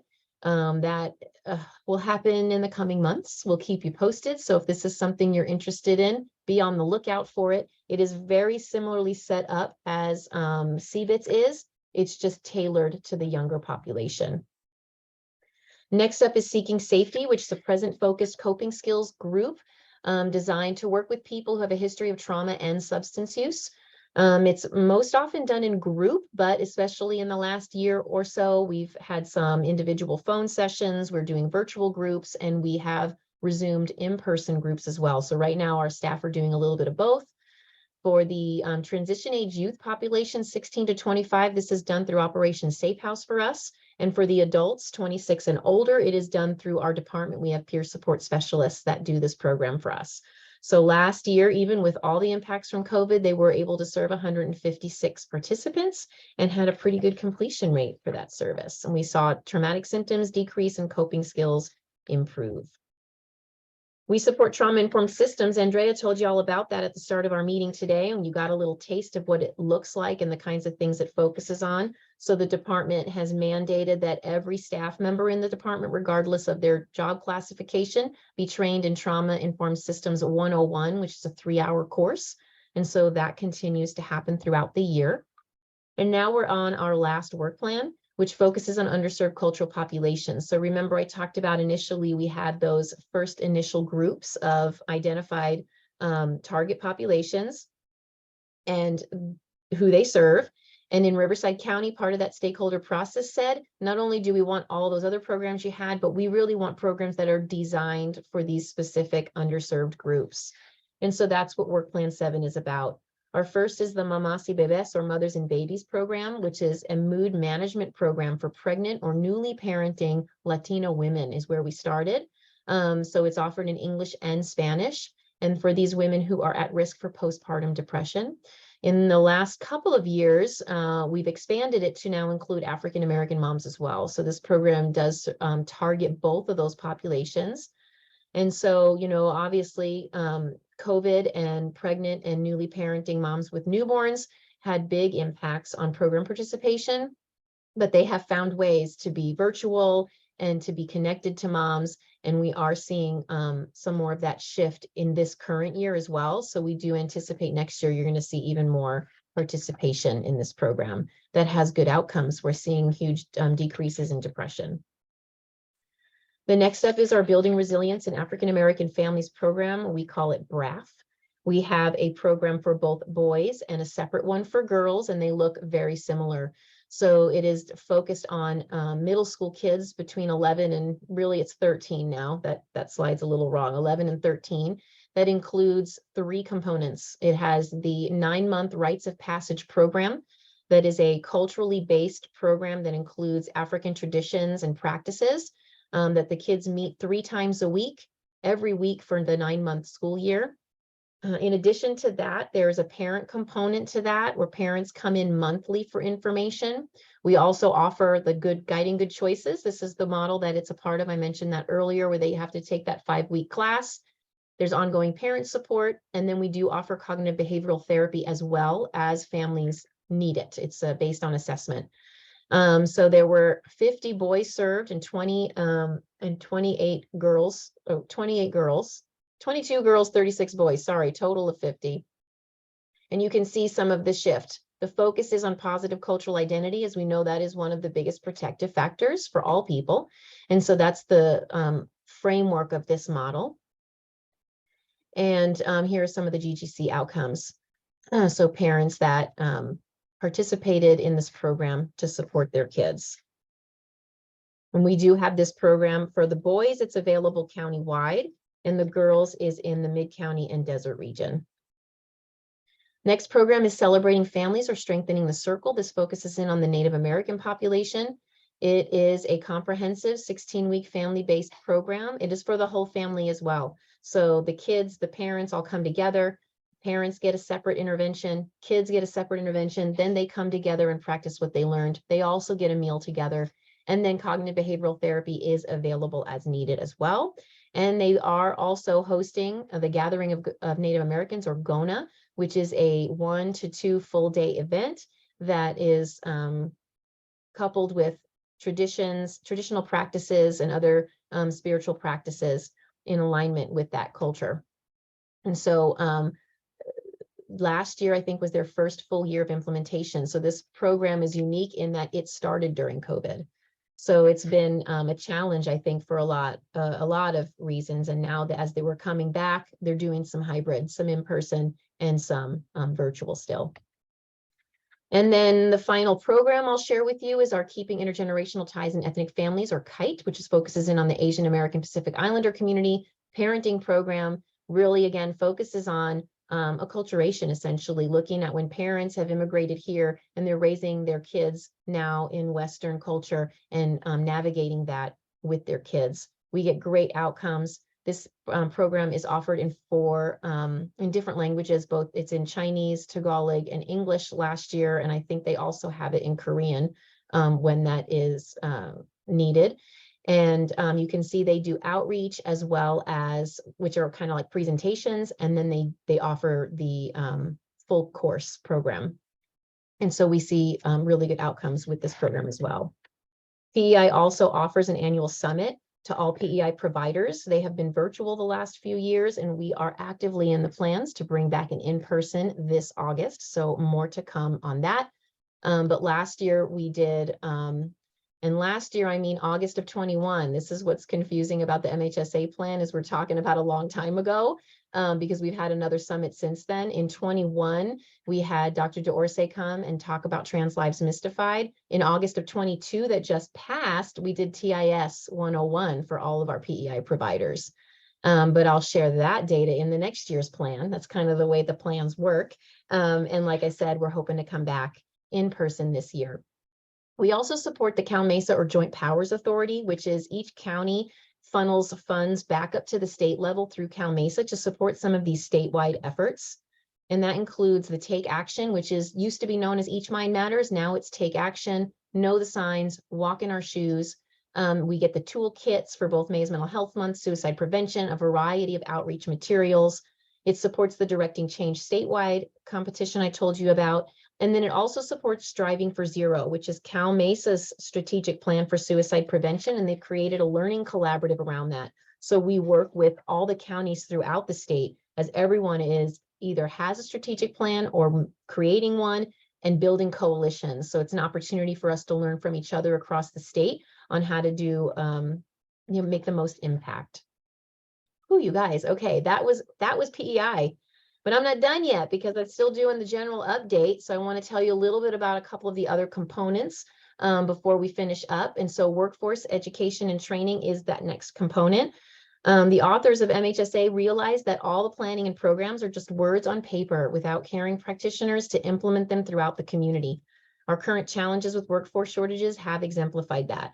WET was designed to address the recruitment, retention, and development of the public mental health workforce and to help allied professions better serve people who carry a diagnosis. WET funds were originally time limited and expired in 2018, but they can continue to be funded using portions of CSS funds. Riverside funds provide for a central WET team to coordinate and implement the WET plan. This includes the development and coordination of behavioral health training, partnerships, and affiliation agreements with schools, colleges, and universities to support behavioral health career pipelines and internships, and provides coordination and implementation of loan assumption, stipend, and tuition reimbursement programs. Riverside is one of the most competitive internship programs in the region, and one student intern remarked that the placement itself was challenging, but looking back, I'm glad I was in an environment that forced me to learn and to think on my own because the program prepared me for what to expect after I graduate. Overall, I'm thankful for the supervisors that taught me the skills I needed, pushed me, and most importantly, believed in me. So some of the WET updates, and that WET continues to develop and refine the supporting infrastructure to bring evidence-based practices to our clinics. Some of the evidence-based practices include dialectical behavior therapy, trauma-focused cognitive behavioral therapy, and eating disorder treatments for both youth and adults. The department has trained over 400 clinicians to practice these modalities. Based on stakeholder feedback, the practice of eye movement desensitization and reprocessing, or EMDR, was added just this year, and 30 department clinicians countywide are currently being trained. The Clinical Licensure Advancement and Support Program, or CLAS, was designed to support department journey level therapists to gain licensure. Applications to this program have increased over the past year. 32% of that cohort were bilingual, and in this past year, the program assisted 15 participants in passing their state exam. The next component is innovation. The innovation component is funded using dollars from both CSS and PEI. The dollars are set aside by the state and require an additional approval process to access them. The innovation component is unique in that it is not designed to fill service gaps, but rather to advance knowledge in the field. Funds are used to design research projects that allow the county to explore new ways to improve service access or service outcomes. Innovation regulations have a strong focus on traditionally underserved communities. Innovation plans are time limited. So for large counties like ours, that usually means about 5 years. Riverside's only current innovation plan is Help at Hand, formerly known as TechSuite. This is a multi-county plan that explores the use of modern technologies and smartphone applications to assist in consumer recovery. MHSA administration is currently in the process to develop new innovation plans that we aim to have approved by the first half of 2024. A for I, or Application for Independence, is a smartphone application that serves as a digital support for emotional wellness for people who experience psychosis. Tools include helping the user discern between environmental sounds and auditory hallucinations. And here's one participant says that technology has been a scary T word for me. As a 70+ consumer who's often triggered by the thought of doing anything that's based on technology, yet the idea of having a peer support program in an app was too irresistible. So here's some updates. Help at Hand is a collection of projects and programs. One of them is the Take My Hand Live Peer Chat, which provides chat-style peer intervention to people seeking emotional support.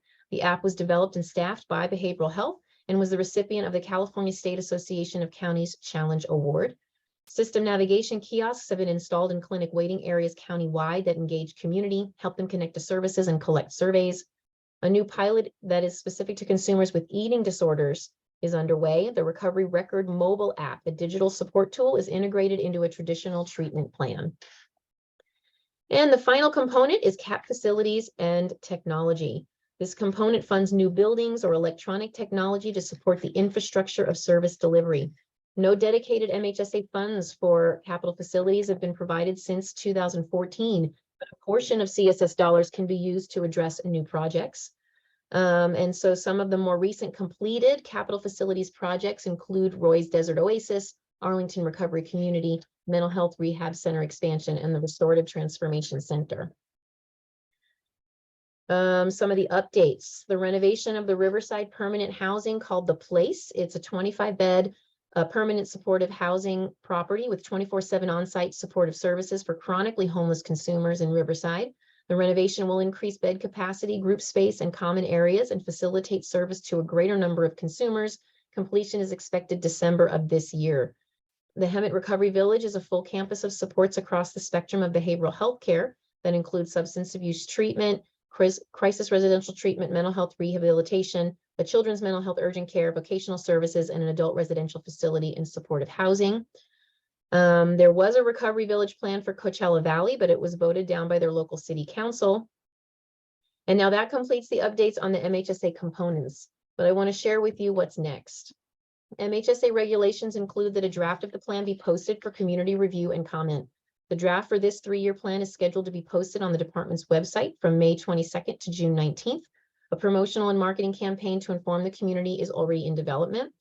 A copy of last year's annual update and other historical plans are currently available on the department's website. I'll show you how to locate them near the end of this presentation. And following the 30-day posting period is a public hearing. This is an additional opportunity to provide feedback on the plan. Public hearings were traditionally a single in-person 2.5-hour event. During the years of COVID, gathering restrictions and alternative virtual method was developed with input from the Behavioral Health Commission. This included creating videos of the public hearing in both English and Spanish that were posted on department social media and available to the community 24/7 over a period of 2 weeks. Community members provided feedback using an electronic form on the website or via a dedicated hotline voicemail. And the results speak for themselves. So you can see here in 2020, 21, and 22, as we had that virtual option, the number of community members that were able to receive the information is awesome. So we are going to continue that. This year, the public hearing is going to be hybrid though. So we'll have both traditional and virtual methods. The public hearing in your pocket videos will be posted from June 19th to the 30th, and an in-person hearing will take place, one per region, during that same period in the early evening hours. Hearings will be preceded by community forums that will allow members to casually move between MHSA component education stations and talk to the MHSA administration team. We will have refreshments and probably find an air-conditioned place as well. So by regulation, the MHSA public hearing is conducted by the Riverside County Behavioral Health Commission. The commission is an advisory body composed of volunteers appointed by the Board of Supervisors who work in conjunction with behavioral health to ensure citizen and professional input and involvement in all aspects of department services. All community feedback to the MHSA plan is reviewed by the commission for a response. All comments and responses become a chapter in the final plan document, and the final plan is sent to the Board of Supervisors for approval. Once that approval is received, the plan is then submitted to the state. So you can find out more about MHSA on the department's website. It is being revamped, but this is the current version we have. So if you click MHSA, go to plan update, you'll find what you need.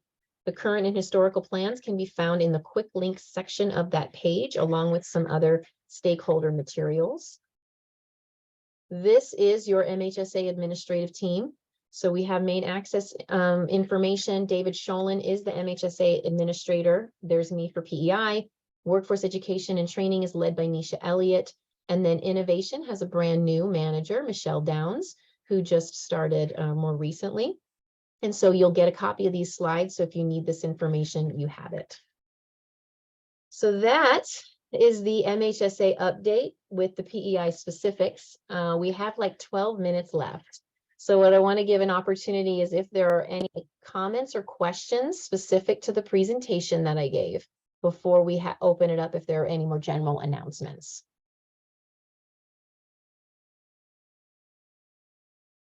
So feel free to unmute or put it in the chat.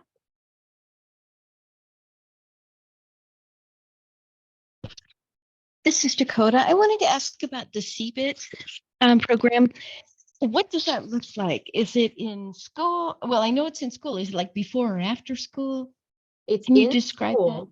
Yeah, most often the way that it's designed to be done is to be done during the school day. So our providers work in close partnership with the school. Kids get identified and screened. That can be done one of two ways. Most often it is that the school has identified kids that they know have been exposed to trauma and make referral. And then our provider will do a screening to ensure that this is the right program for them, and then get parental consent and then start program.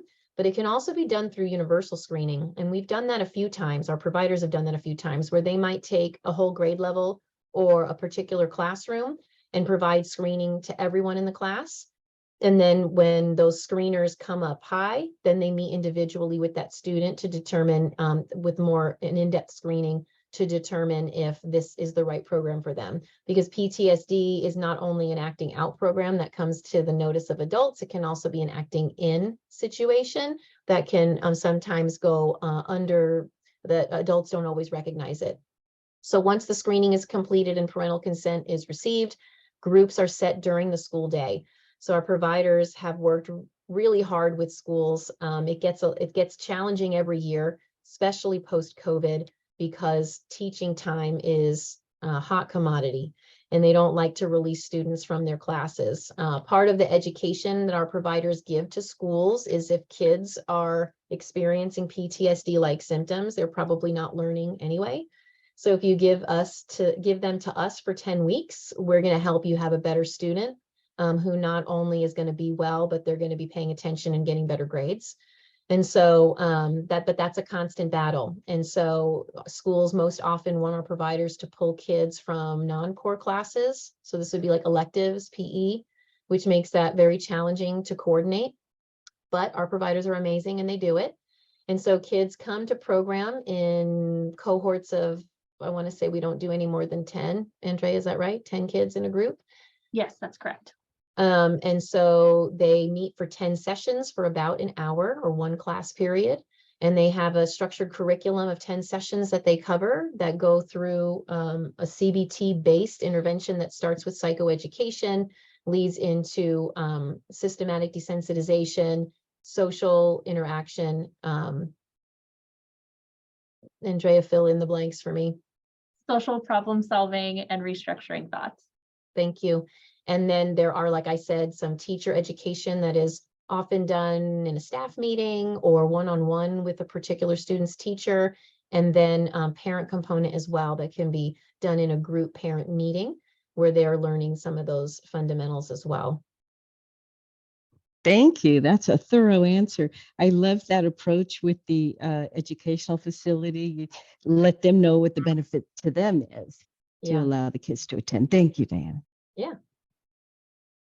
Other questions or feedback in general about the overall plan?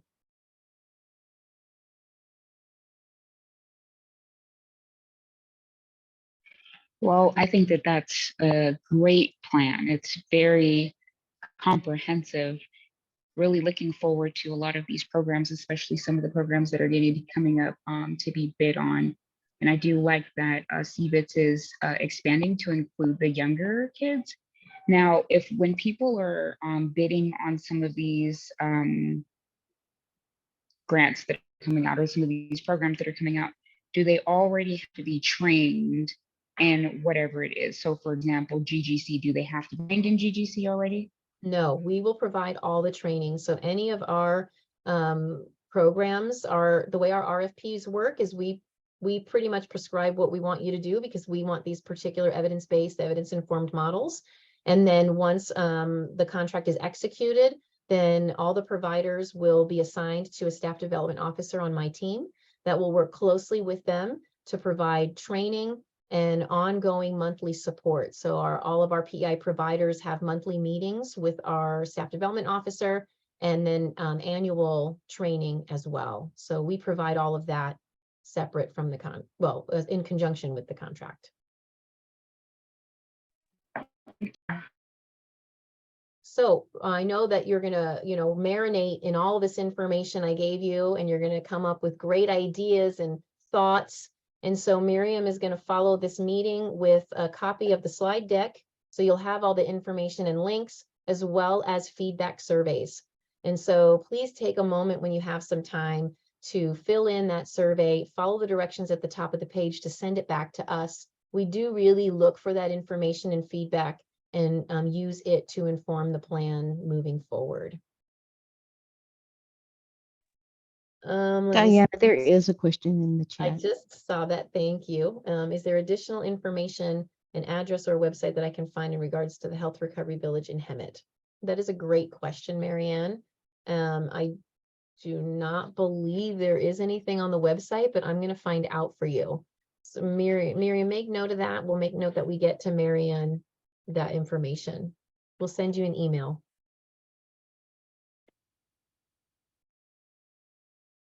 Any other questions? I have one additional question. You Yeah. mentioned that I think you said that the RUHS behavioral health is being trained in EMDR. Do you guys provide that training to the organizations or agencies as well? No, at this time, it's only for our existing department staff. Okay, thank you. Thank you, Dr. Navarro, for providing Rachel's information in the chat. With our 4 minutes left, if there are no other questions specific to MHSA, if there's any PEI provider or community partner that has an announcement that you would like to make, please feel free to make it now.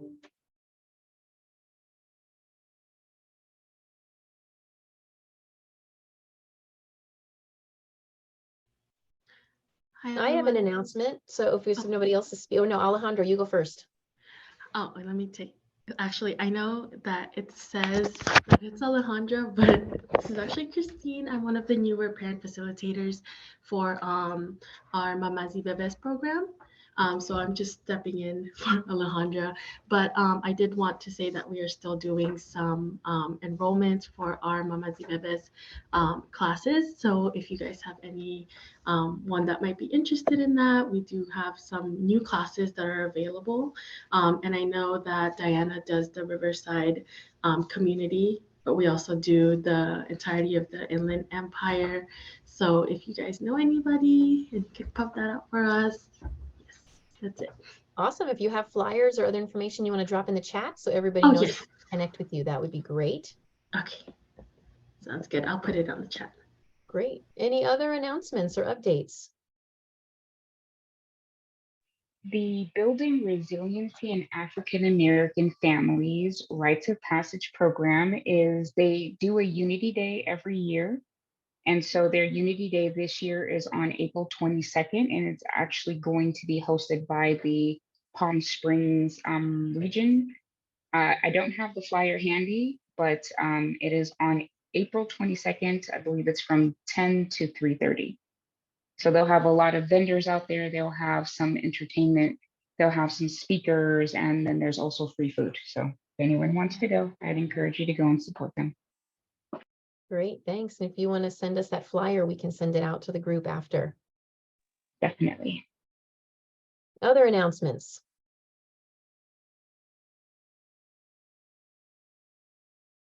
The next suicide prevention quarterly meeting is on April 26th. So if you are not already on our email list and you want to get involved in the coalition, let us know. We are having a great presentation that's focused on first responders and suicide prevention. So we encourage everyone to come. And if you know any first responders that would benefit, please pass along that information and encourage them to attend. Let's see, API Mental Health Resource Center is hosting a neurodiversity exchange in Moreno Valley. There is a link to the flyer in the chat, so check it out. Marianne, we will add you to the coalition's email list. Someone will take note of that. Thank you. And then we can also add you to the PEI list as well. Okay, great. Everybody, yeah, put your emails in if you want to be there. Oh, thank you, Shirley. 1 minute left. Speak now or hold your peace until the next one. Updates or announcements. Oh, and then Christina's put her contact information in there, so you can contact her and get more information about Mamas y Bebés. Our next collaborative meeting is in May. It's in May, right? Yep. Fifth Wednesday. Next fifth Wednesday is May. So be on the lookout for that invite. We will have a whole bunch of new stuff to share with you then. Come prepared to share in updates and announcements at that time for anything you'd like to share with people. I want to thank you all for sitting through this entire presentation with me today. It was so great to have you. We look forward to hearing your feedback on those survey forms when you get them. I hope that you all have a great rest of your day, and we'll see you next time. Bye. Thank you.